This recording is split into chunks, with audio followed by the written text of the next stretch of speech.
A Scripps Ranch homeowner who's very familiar with wildfires is now launching a low-tech plan aimed at saving homes and lives.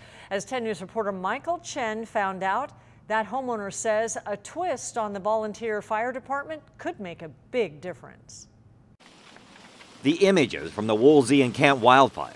Scary for them and should be cautionary for us. Tough for Richard Ryder to watch. The images all too familiar. I looked out there on that hill over there, and there was literally a wall of flame. In 2003, the flames of the devastating Cedar Fire swept into Scripps Ranch, forcing Ryder to evacuate, destroying more than 300 homes in the area. Most of the houses that burned down in Scripps Ranch actually burned down because there was no one there to put out ember fires. Ryder, a well-known taxpayer advocate, now advocating for fire protection. We need a volunteer supplementary fire brigade. Ryder says a volunteer fire brigade similar to police reserves would not be attached to a fire station. Instead, they would assemble and be deployed when needed to put out ember fires. Ryder says the equipment for a volunteer brigade would not have to be sophisticated. We're talking about shovels, hoses, and even wet blankets. Ryder says that extra manpower would not be on the front lines. A supplemental force that handles houses 1 block, 2 blocks, a mile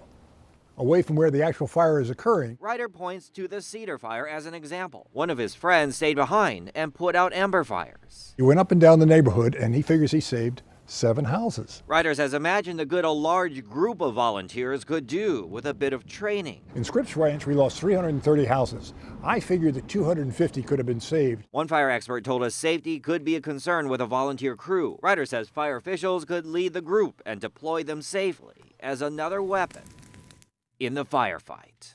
Michael Chen, 10 News.